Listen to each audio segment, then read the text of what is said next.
Allah is my heart's speech, your mercy is what I beseech.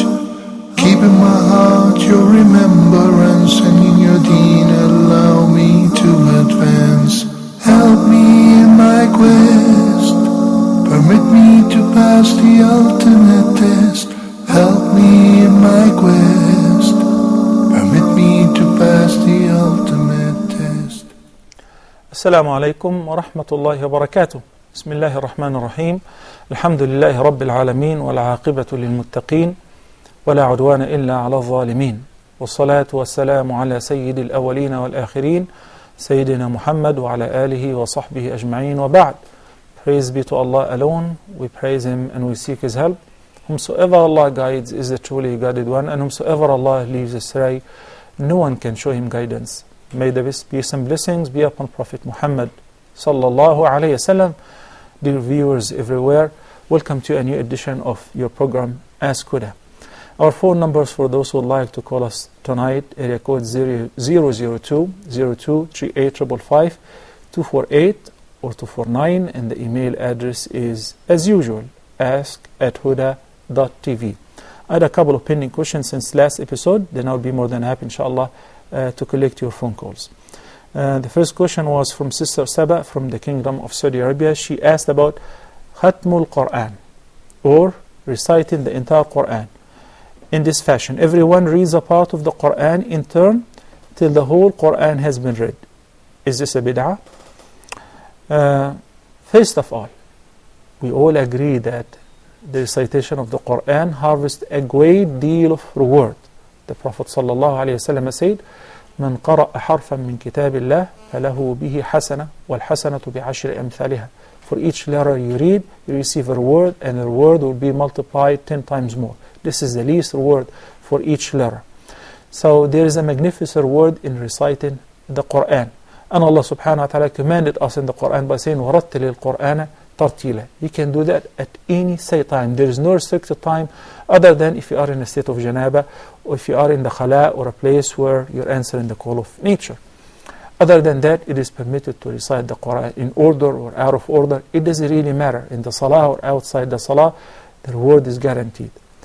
But to sit in this fashion and give each person one para, if we are 30, then we recite the Quran at 1 hour.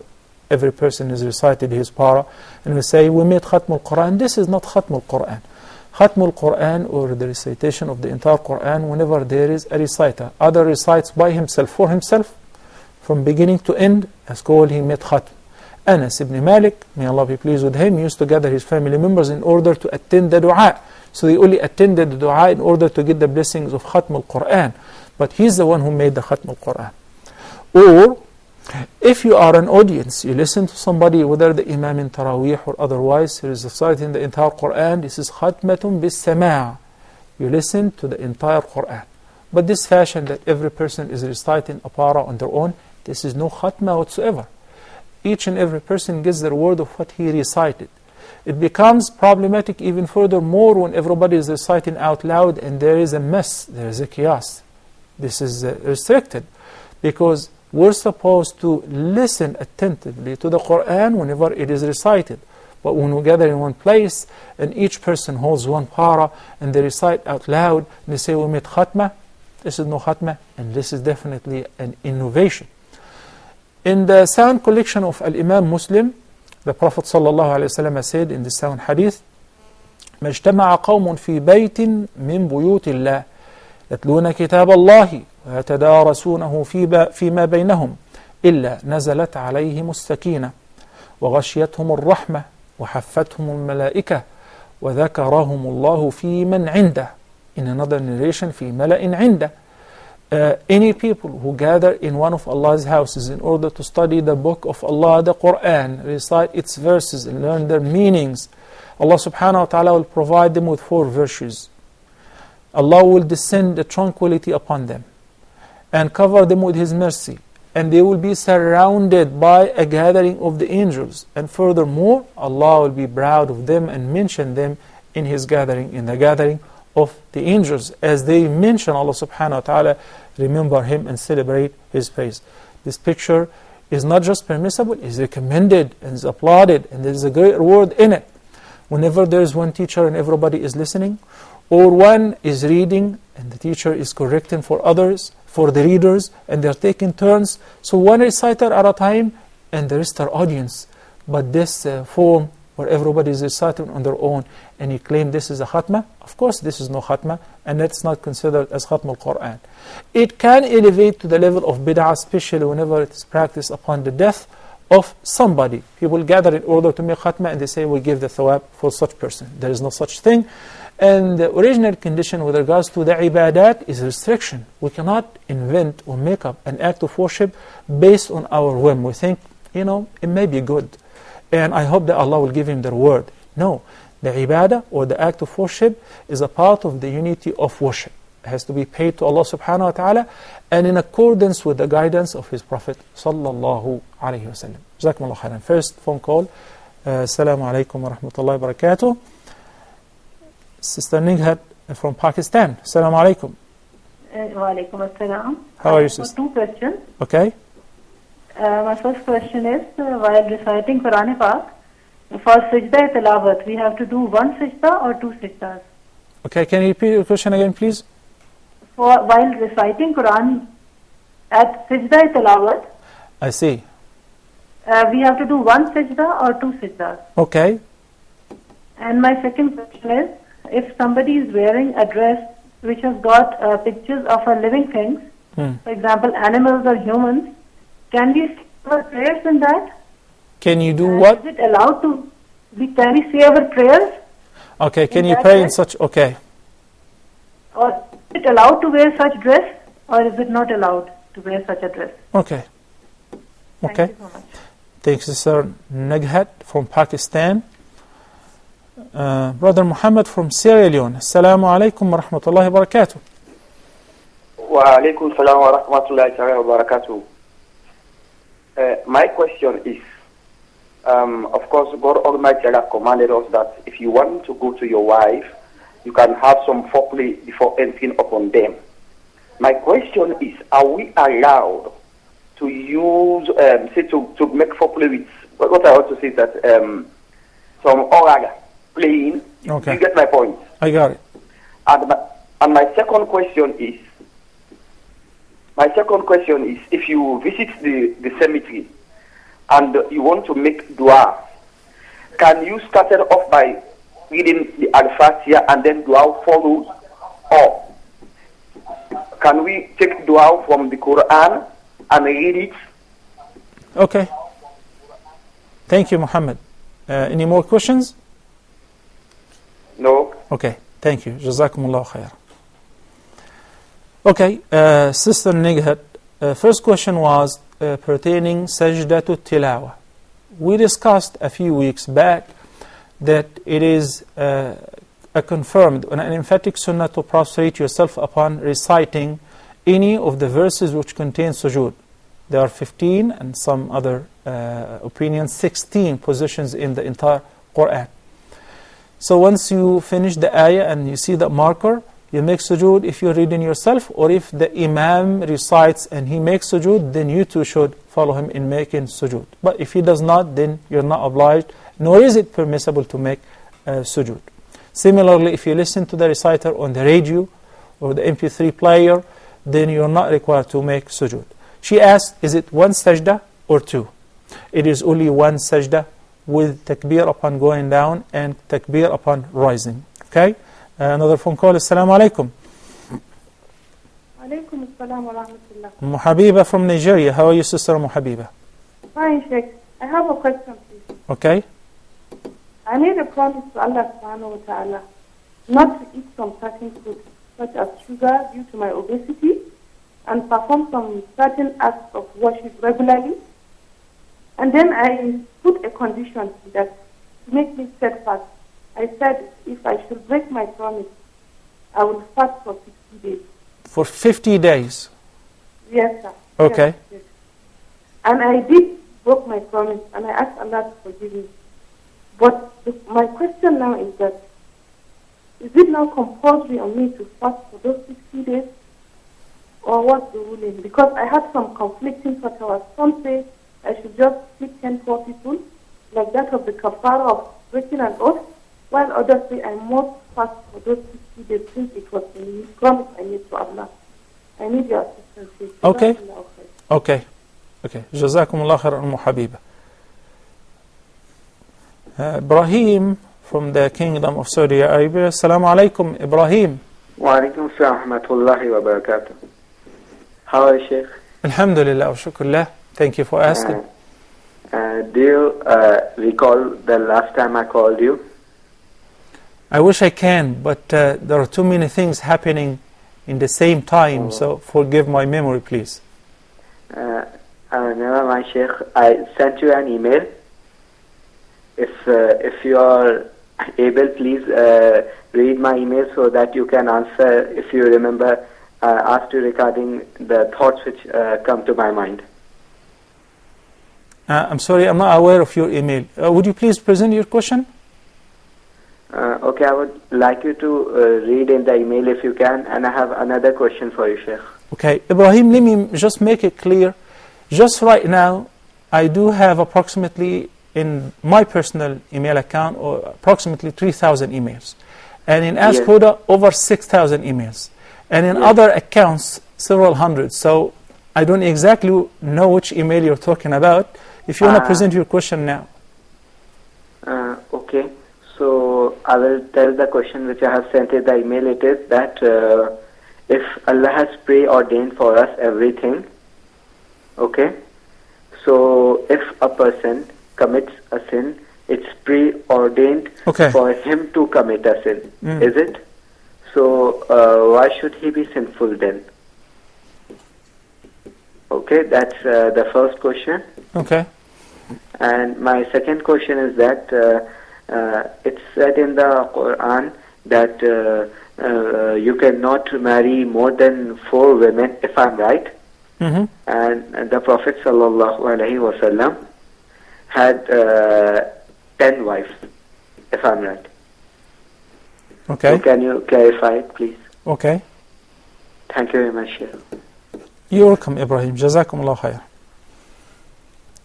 Sister Aisha from Egypt. Assalamu alaikum, Sister Aisha. Assalamu alaikum. I have a question on what is, like, if you want to travel, like, what's the correct mahram to be able to travel? Okay. Alright, Assalamu alaikum. Wa alaikum salam wa rahmatullahi wa barakatuh. Thank you, Aisha. Okay. Nighat, second question was praying while wearing an outfit that has pictures of living human beings or living creatures. As a matter of fact, wearing such things, whether in the prayer or outside the prayer, is haram.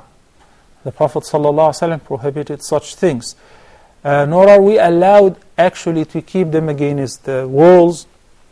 In one hadith, the Prophet ﷺ was praying, and once he finished the prayer, he asked Aisha to remove a curtain which had a picture of a bird.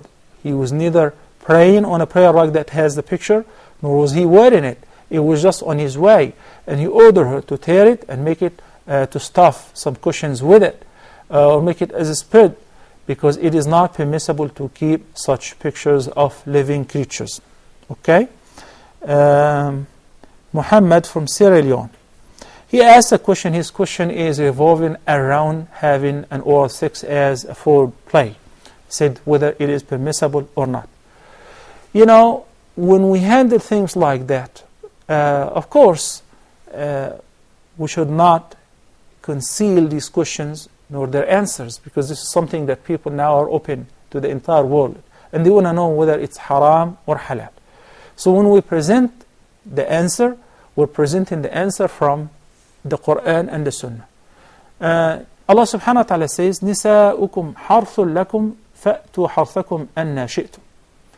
And the Prophet sallallahu alaihi wasallam explained that it is permissible for the husband to embrace his wife sexually in any fashion as long as they avoid the rear orifice. Then anything other than that, it is permissible. But when it comes to the proper etiquette And when one thinks about it, this is the tongue which I recite the Quran with, or this is a place which is full of either normal flora which may become, which may cause a disease, which may cause an infection, etc. So it is better from a medical point of view to avoid it. And it is better with regards to respecting the mouth, which I mentioned the name of Allah with it. But is it haram? No, it is not haram. Wallahu ta'ala a'la wa a'lam. Visiting the graveyard and reciting certain surah, particularly Surah Al-Fatiha. Okay. We need to understand that the Prophet sallallahu alaihi wasallam said in one hadith, I had prohibited you from visiting the graveyard in the past. And we all know the reason, because people used to commit a lot of shirk upon visiting the graveyard. After confirming the concept of Aqidah and people were fully aware of their belief, and Nabi sallallahu alayhi wasallam realized that there is no fear, no more from this shirk practice. Rather, visiting the graveyard for men on regular basis is actually recommended in order to remind us with death. So he said, ألا إني كنت قد نهيتكم عن زيارة القبور ألا فزوروها. And he mentioned the effective cause, which is فإنها تذكركم الموت, because visiting the graveyard reminds you with death. So the main purpose of visiting the graveyard is in order to be reminded, receive the personal admonition. And we just buried some people, and when we return, when we pay a visit to the graveyard, I really get that feeling that just now we buried somebody, and maybe next. How soon? Only Allah subhanahu wa ta'ala knows. So it interrupts the person's hope to live forever and to commit the haram and not to worry about his obligations towards Allah subhanahu wa ta'ala. So visiting the graveyard is of a great importance, especially with this intention. He prescribed a dua or a supplication to be recited there, and that is the only thing that we know from Prophet Muhammad sallallahu alaihi wasallam to be said upon visiting the graveyard, which is Assalamu alaykum ahla ad-diyari min al-mu'minina wal-muslimin wa inna insha'Allahu bikum lahiqun nas'alullaha lana wa lakum al-afiyah. Peace be with you, the dwellers of these homes, of the believers and the Muslims. Soon, God willing, we will join you. We will die and be buried too. We ask Allah the Almighty to pardon us and pardon you. Nas'allahu lana wa lakum al-afiyah. This is the only dua which is prescribed. What people do, recite certain ayat or certain verses or certain, all of that is not prescribed. As far as making dua, you can make dua definitely when you visit a particular person and ask Allah subhanahu wa ta'ala to make his grave a garden of paradise, etc., or even quote some Quranic verses which are presented as dua. There is no problem with that. Keeping in mind that if you make dua to that person when you are at home or in another country, it will benefit him. It will definitely benefit him. A dua for the deceased is one of the things which the Nabi sallallahu alaihi wasallam confirmed. It will definitely benefit the dead person. Wallahu ta'ala a'la wa a'lam. Assalamu alaikum wa rahmatullahi wa barakatuh.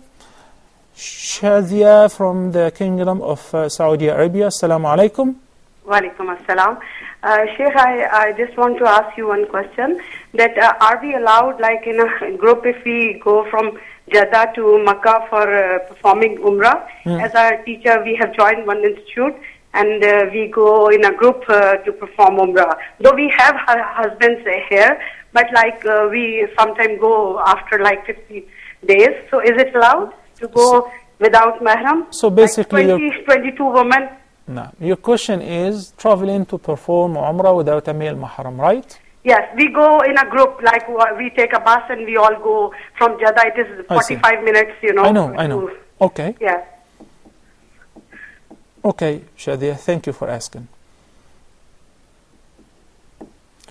Sister Adara from Qatar, Assalamu alaikum. Alaikum assalam, Sheikh. How are you? Great, Alhamdulillah wa shukrullah. Alhamdulillah. First of all, thank you for answering my previous question and relieve me from last 2 years I've been suffering for that problem, and you relieved me. It was great, alhamdulillah. Alhamdulillah. And Sheikh, I have a question about zakat. Can we give a zakat to any of the dawah centers? Okay. And I want to know that recently, means 2-3 days back, I purchased some gold, and after 1 year, I have to pay the zakat on that gold. Can I pay before that? Okay. If I have the money, so can I pay before that, before completing the 1 month? Okay. 1 year, sorry. Okay. Just 2 questions. Okay. Do you have another question? No, these 2 questions. Oh, okay, Sister Adra. Thank you. Jazakumullahu khairan. Sister Habiba from Nigeria said that she made a promise to Allah subhanahu wa ta'ala not to eat certain food in order to lose weight, and she made a vow that if she breaks that promise, that she owes Allah 50 days of fasting. Before I answer this question, I would like to remind everybody that when we make an intention to do something, and when we elevate the intention to reach to the level of nadhr or a vow, we should make something that is affordable, that we can do. Most of the questions that we receive in this regard, somebody made a vow to slaughter a cow, or to distribute that much money, or to fast for 6 months. We hear a lot of amazing things that beyond an ordinary person's capacity. It seems that the person who's trying to confirm his promise or his vow or his commitment, he is making something, the threshold is very high, that he knows that he cannot do it, so in an attempt to force him not to violate his promise. No, don't do that. Allah subhanahu wa ta'ala is the most merciful. Inna Allah kana bikum rahima. So have mercy on yourself, and always leave a chance for yourself to withdraw in case that you cannot afford it.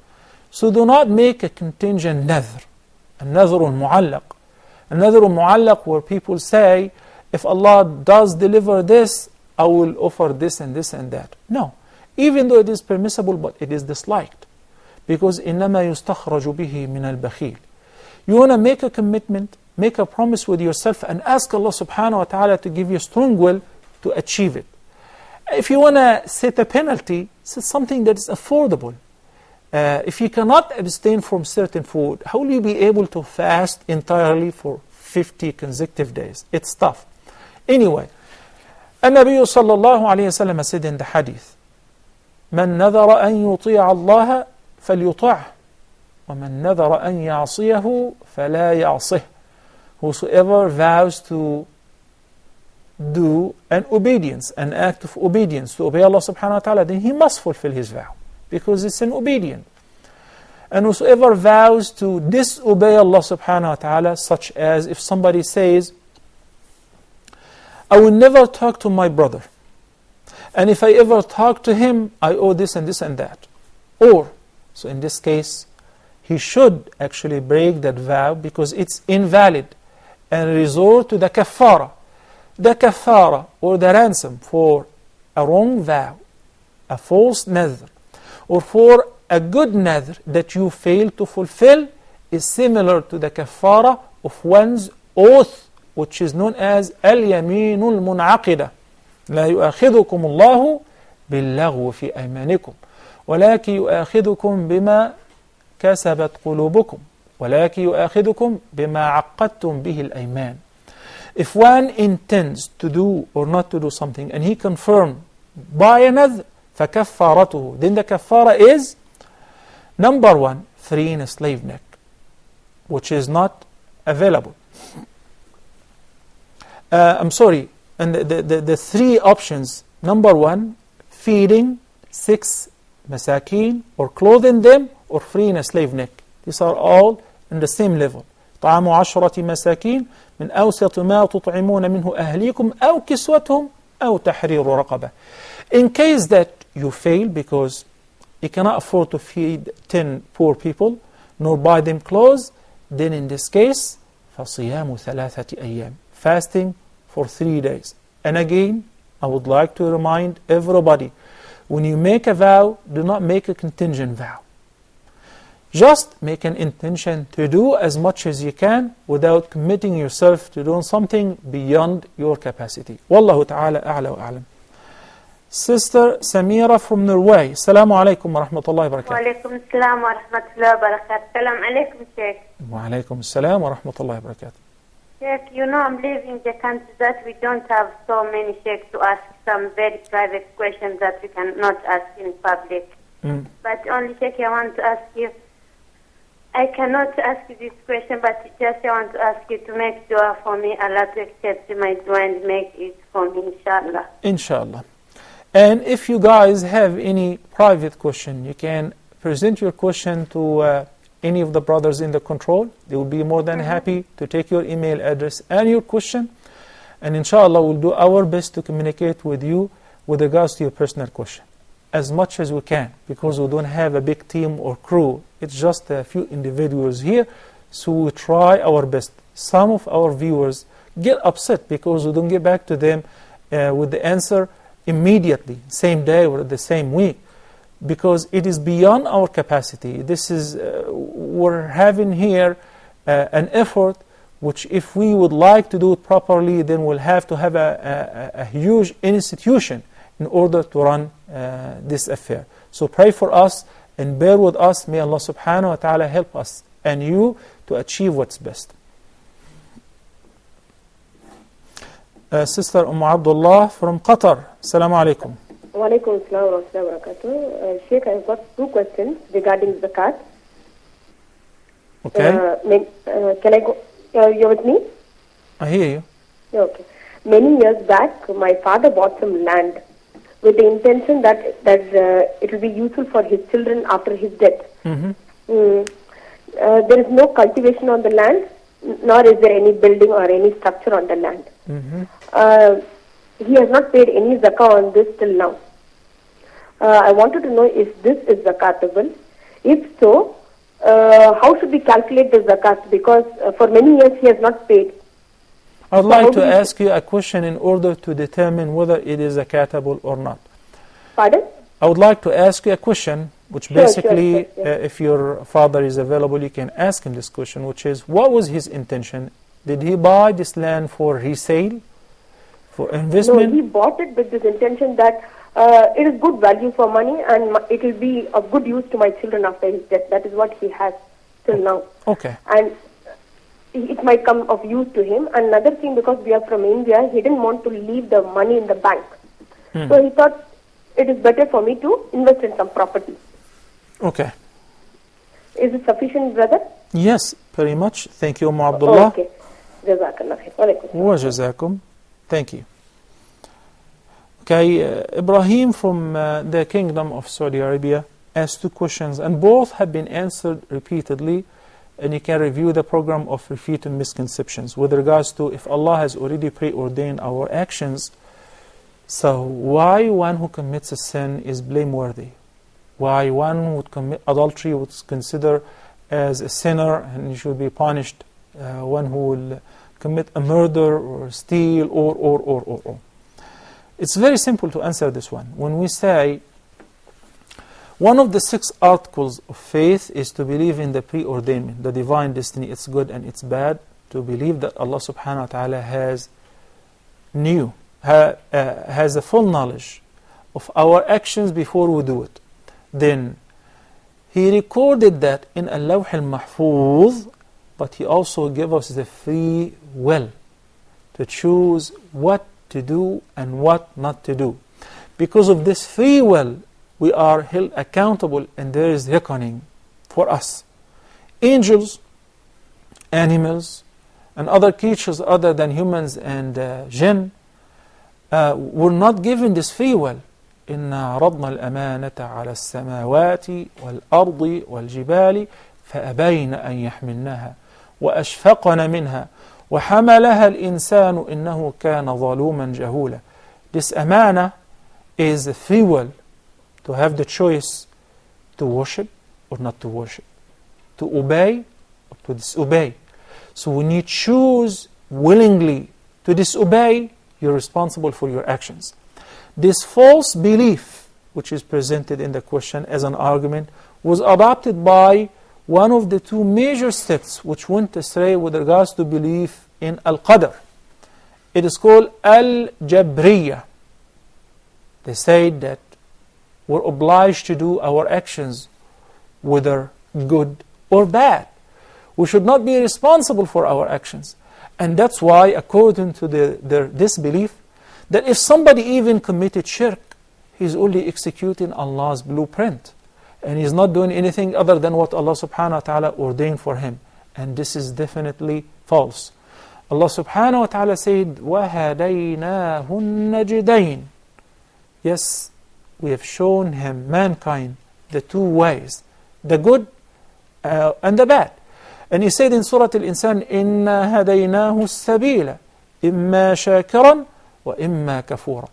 And when this argument was raised during the life of Prophet Muhammad sallallahu alaihi wasallam, when he was reciting قول الله تعالى in Surah Al-Layl, فَأَمَّا مَنْ أَعْطَى وَاتَّقَى وَصَدَّقَ بِالْحُسْنَى فَسَنُيَسِّرُهُ لِلْيُسْرَى وَأَمَّا مَنْ بَخِلَ وَاسْتَغْنَى وَكَذَّبَ بِالْحُسْنَى فَسَنُيَسِّرُهُ لِلْعُسْرَى. They said, Ya Rasulullah, is this something that will be recorded after, or Allah already knew our actions before? He said, yes, that's something that has been already known to Allah and pre-recorded. He said, فِيمَا الْعَمَلُ إِذَنْ. So why do we have to worry about working if our deeds have been pre-recorded?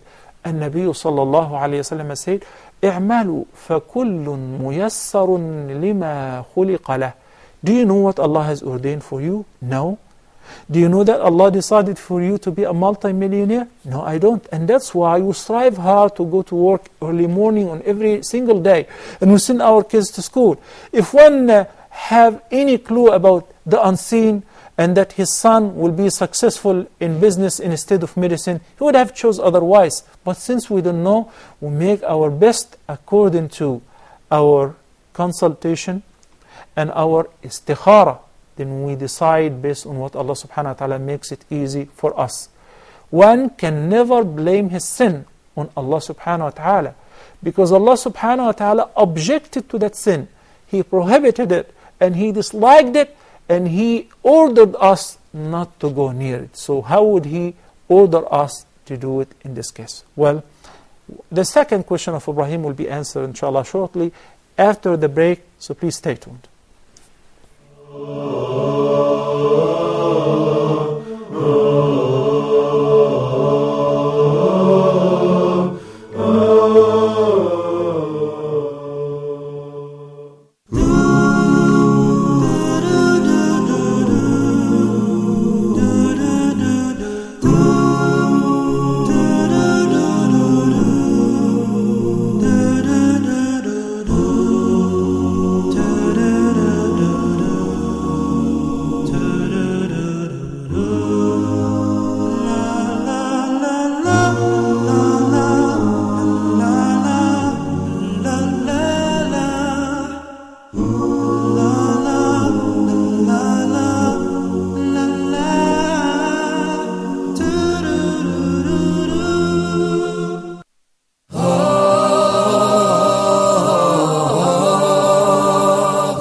In your standpoint of view, are there specific or certain criteria to choose your spouse or a partner, to marry or not to marry?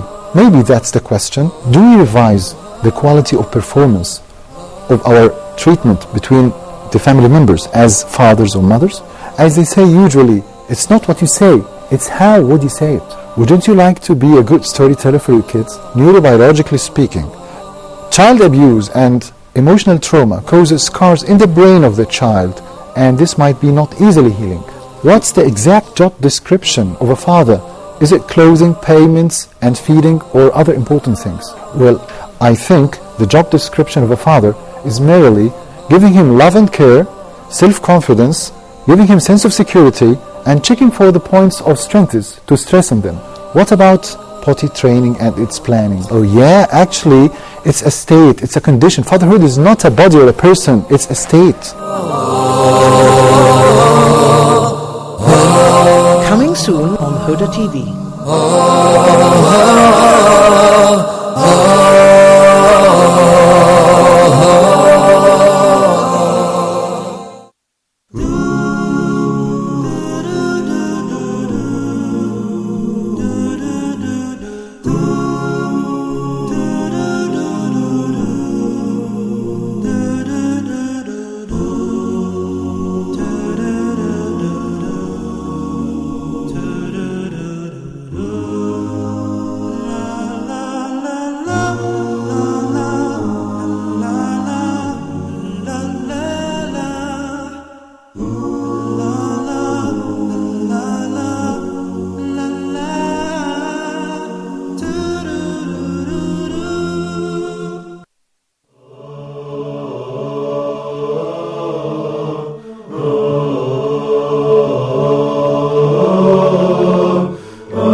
Assalamu alaikum wa rahmatullahi wa barakatuh, and welcome back.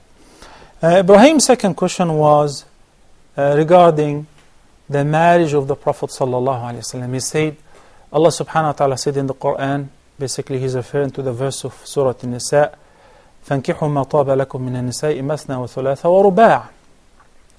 And he said Allah restricted the plural marriage in Islam for Muslims up to 4 women at a time, which is true. So how come that the Prophet ﷺ was married to more than 4? And Nabi ﷺ, when he died, he had in his marriage life 9 wives at a time. But the total number of those whom the Prophet ﷺ married to was 12, in some narrations 11. So anyway, the Prophet ﷺ had special cases unlike the rest of his ummah. For instance, at one time Allah subhanahu wa ta'ala prohibited him from marrying anymore. And also, it is not permissible to marry any woman who married the Prophet sallallahu alaihi wasallam before.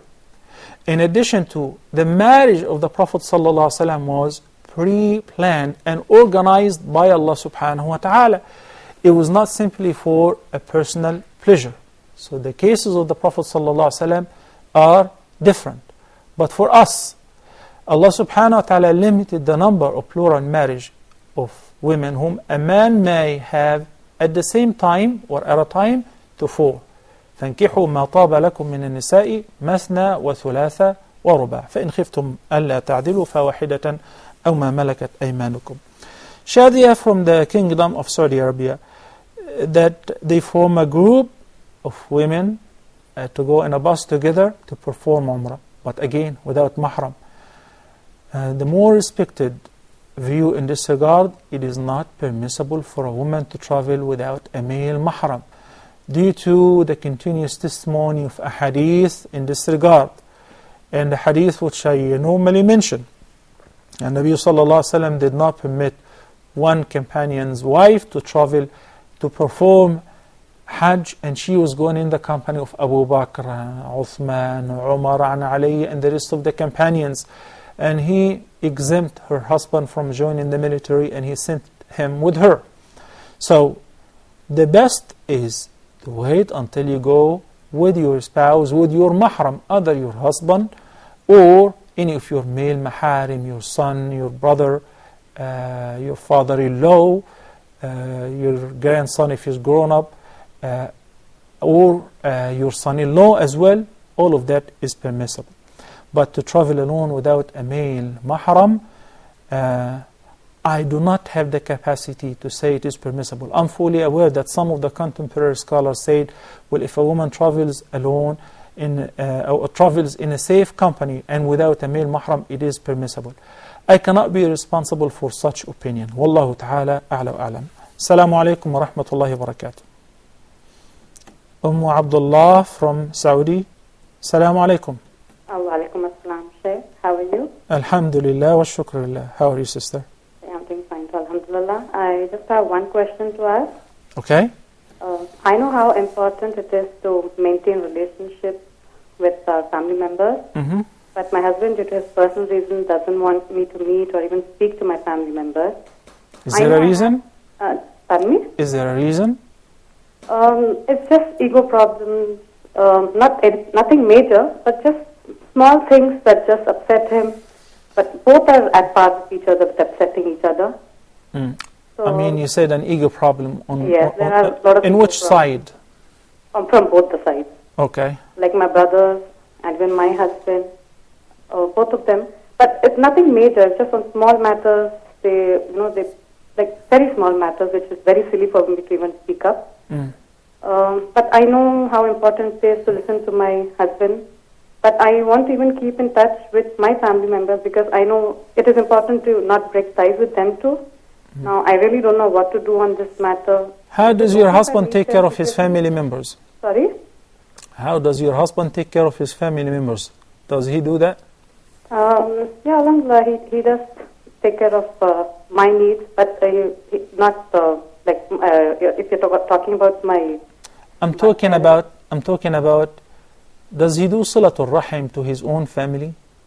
He's okay. He has issues with my sons too. on, again, small issues, on very small issues, like, you know, maybe not getting up on time and this. And I'm like, he starts fighting on all these small things and really... I mean with his family, his parents, if they're living, His parents, his brothers even and they sisters. fight with each other too. Hmm? They have fought with each other too. He has cut off ties even with them. So actually the problem is not limited to your family members. No, even and that's why we need to fix this from the beginning, and we understand that severing one's ties to his family members, no matter what you say that they were wrong, they were mistaken, they were whatever, we are commanded in the Quran and in the Sunnah to uphold the ties of kinship. And any suffering that we may experience in this life can be resolved by means of upholding the ties of kinship. Increasing in one's provision by means of upholding the ties of kinship. Giving length and barakah in one's lifespan, in one's family and life, is because of the barakah of Salatul Rahim, of upholding the ties of kinship. The contrary of all of that is through severing one's relationship.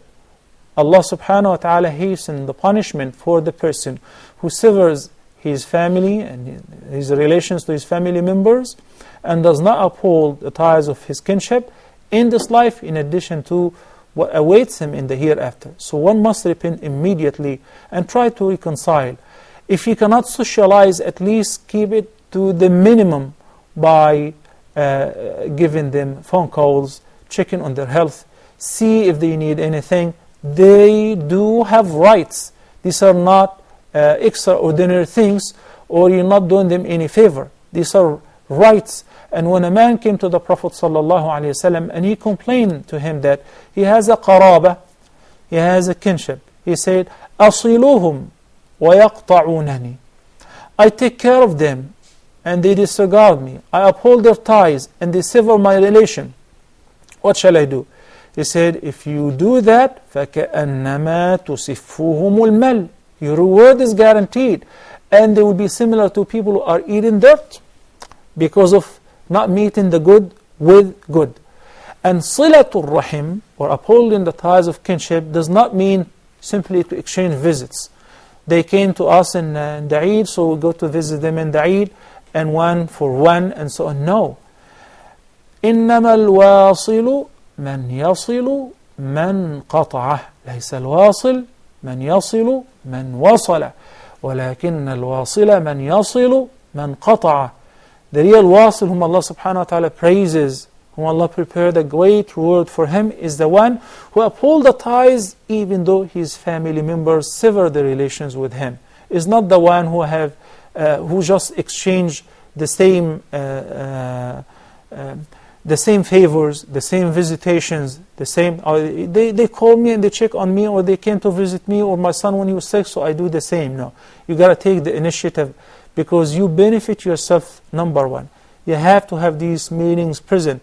And if you can, both of you, after pray Isha in Jama'ah, or if you're having some peaceful time, you open the book of Riyadus Salihin and read the chapter of the virtues of upholding the ties of kinship. Inshallah, that will boost your iman and will soften his heart and will make you guys understand the benefit of Salatul Rahim. Wallahu a'lam. Yusuf from Nigeria. Assalamu alaikum wa rahmatullahi wa barakatuh. Wa alaikum assalam wa rahmatullahi ya Sheikh. Good evening. Good evening to you, Yusuf. I have two questions, Sheikh. Please go on. First, after the birth of a new baby, who has the right by choosing name? Okay. Between you and your husband, right? Second, yeah. Okay. Yeah. And second, about using attachment, to put hair, attachment to put some artificial hair, okay, in order to look beautiful for your husband. Is it allowed in Islam? Okay. I mean, I did not say okay to the answer. I said okay to the question. I got it. Okay? Okay. Thank you very much, Sheikh, and God bless. So these are two questions, okay? Yeah. Okay, Jazakumullahu khairan. Sister Saba had another question. Her husband teaches science and discusses the creation of Allah. Does this count as da'wah? Does this count as da'wah?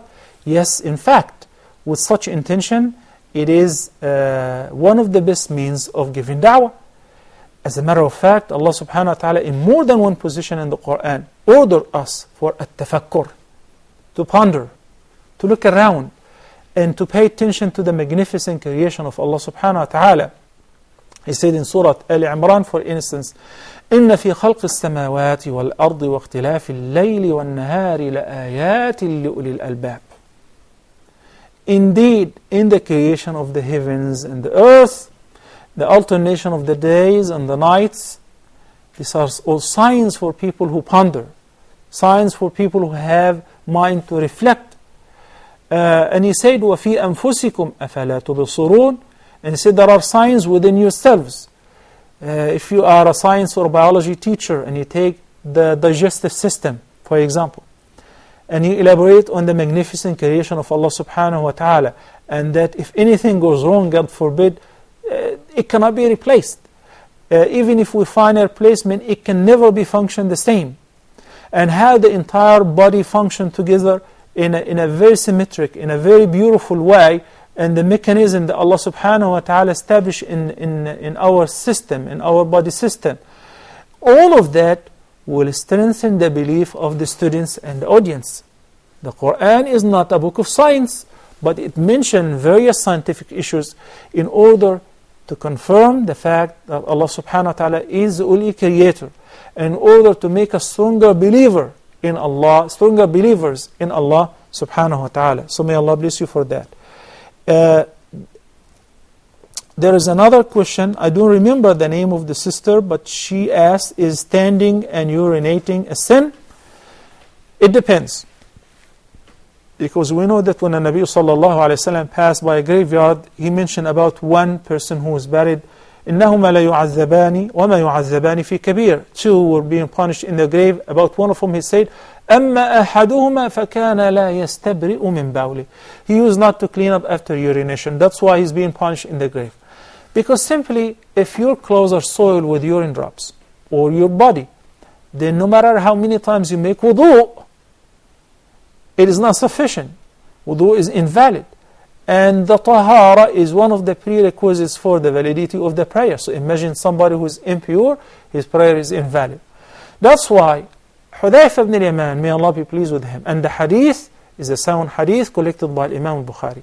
He said, the Prophet ﷺ once urinated standing, and he ordered water afterward to make wudu. So urinating standing is permissible with a condition, to secure that no urine drops would soil your clothes nor body. And another very important condition, which is satrul awra. People who stand in public places, in public bathrooms, to urinate while standing, that is not permissible because of the risk of showing your awra. This is a very private thing that should be concealed. And make sure that your clothes will not be soiled with, or body, with the urine drops. As far as the hadith which is narrated by Aisha, it's a sound hadith. She said that, I have never seen the Prophet ﷺ urinating, and whoever says so is lying. There is no contradiction between this hadith and the hadith of Hudayfa. Why? Because the hadith of Hudayfa is in the affirmation, while hadith Aisha is in the negation. In addition, she said what she have seen at home, or whenever she was in a journey with the Prophet ﷺ. So there is no contradiction. While Hudayfa ibn Yaman have seen that physically once, that the Prophet ﷺ once urinated while standing. That to give us ease, if one does not have an access, but while securing the previous conditions. Well, brothers and sisters, by that we come to the end of today's edition of Ask Huda. And until next episode, I leave you in the care of Allah subhanahu wa ta'ala. Assalamu alaikum wa rahmatullahi wa barakatuh.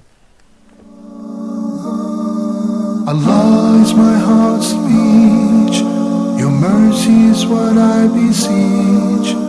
Keep in my heart your remembrance, and in your deen allow me to advance.